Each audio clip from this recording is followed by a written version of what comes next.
ఏంటి జగదీశ్వరి ఆలోచిస్తున్నావు? ఏమీ లేదక్క, చెప్పు. చెప్పేదే ఉంది జగదీశ్వరి, నువ్వు విన్నావుగా. చంకలో పిల్లోని పెట్టుకొని ఊరంతా వెతుకుతానంటుంది, పేపర్లో వేస్తానంటుంది, టీవీ ప్రోగ్రాంకి వెళ్తానంటుంది. ఇవన్నీ చేస్తే మన ఇంటి పరువేం కావాలి?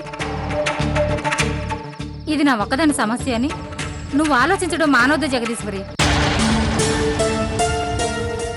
అదేంటక్క అలా మాట్లాడతావు? మేం వేరు మీరు వేరు అని నువ్వనుకుంటున్నావేమో కానీ నేనెప్పుడు అలా అనుకోను. ఆ ఆలోచన కూడా నాకు రాదు. మరి అదే నిజమైతే అక్షరాలా మాట్లాడుతుంటే నువ్వు మౌనంగా ఎందుకు ఊరుకుంటున్నావు జగదీశ్వరి? ఉండకేం చేయమంటావక్క? కార్తికేయ గురించి చెప్పేయమంటావా? ఏదైనా ఆలోచించి అడిగేయాలక్క, ఆవేశంతో కాదు.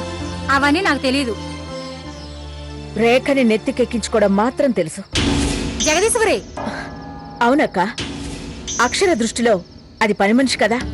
తన ముందు నువ్వు రేఖని దాంతో అడ్డమైన చాకరీ చేపిస్తుంటే చూస్తూ ఊరుకోవాలా? లేకెవరైనా అలా పని చెప్తే నువ్వు చూస్తూ ఊరుకుంటావా జగదీశ్వరి? అయ్యో, నీకెలా చెప్పాలో అర్థం కావట్లేదు. సర్లే అక్క, నేను అక్షరకి ఎలాగైనా సర్ది చెప్తానులే. సర్ది చెప్పడం కాదు జగదీశ్వరి, ఇలాంటి వెర్రిమోరి శాస్త్రాలు చేయొద్దని గట్టిగా చెప్పు.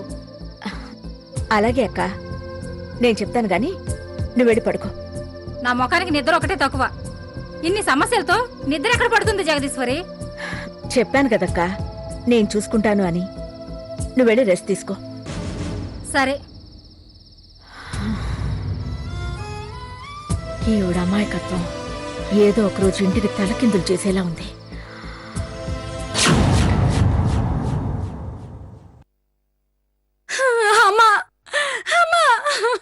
ఏంటి సంచలక్ష్మి, ఏమైంది? మీ కోడలు కనిపించట్లేదమ్మా. ఏదో పెద్ద రహస్యంగా చెప్తావేంటి? ఏటో పోయి ఉంటుందిలే, అదే వస్తుంది. కనిపించింది అక్షర కాదమ్మా, రేఖ. ఏంటి, రేఖ కనిపించట్లేదా? అదింత నిదానంగా చెప్తావేంటే? కార్తికేయ, అమ్మా మన మన రేఖ. అమ్మా, దాని సంగతి తర్వాత. అక్షరేది ఎక్కడ కనిపించట్లేదు. ఏంటి, అక్షర కనిపించట్లేదా? అయిపోయిందిరా భగవంతుడా, అంత అయిపోయింది. అమ్మా, ఇప్పుడు ఏమైందని? ఎక్కడికో వెళ్ళుంటుందిలే. వెళ్ళటం కాదురా, రేఖని ఎక్కడికో తీసుకెళ్ళింది, అది కూడా కనపట్టలేదు.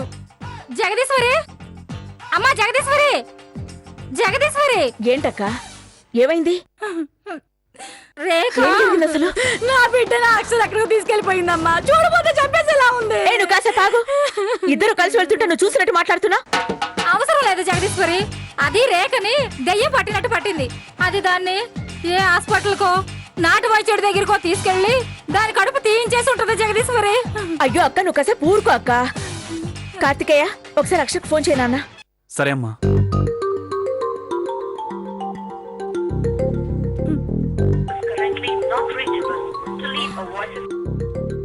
స్విచ్ ఆఫ్ చేసిందమ్మా. అయిపోయిందా దేవుడా, అంతా అయిపోయింది. మొగుడు కూడా లేనట్టు అయిపోయింది. ఇప్పుడు కడుపులో నలుసులు కూడా చంపేద్దామని చూస్తున్నారు. ఏమండి, మీరు కాస్త ఆపుతారా? ఊరుకో, చెప్పొచ్చావు. నీకే నీ పిల్ల వెనకాల కొంగు పట్టుకుని తిరుగుతావు. నువ్వు ఎన్నైనా చెప్తావు. అబ్బబ్బా, మీరు కాసేపు ఆపండి. ముందు ఆ సంగతి ఏంటో చూడండి. నాకు కాళ్ళు చేతులు ఆడటం లేదు. లేక అత్తయ్యని అలా కూర్చోబెట్టమ్మా. రెండెత్తయ్య, నువ్వు ఉండమ్మా.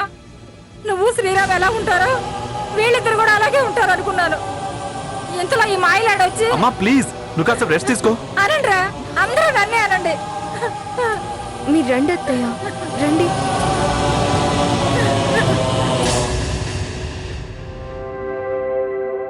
కార్తికేయ, అమ్మా. మీరిద్దరు ఏమైనా గొడవ పడ్డారా? లేదమ్మా.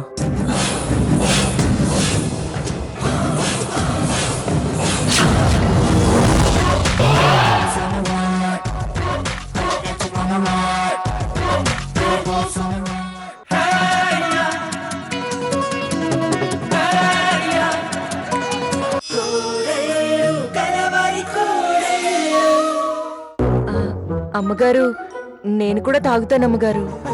నో నో నో, వీల్లేదంటే వీల్లేదు. తాగి పరిగెడితే కడుపులో ఉన్న బిడ్డకి పొలమారుతుంది రేఖ. నువ్వెళ్ళు.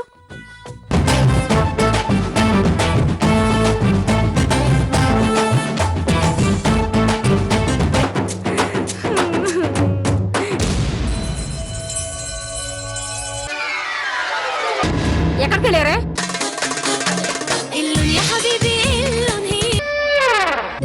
అసలు నాకు మీరంతా వేరే గ్రహానికి చెందిన వాళ్ళలాగా అనిపిస్తున్నారు అత్తయ్య.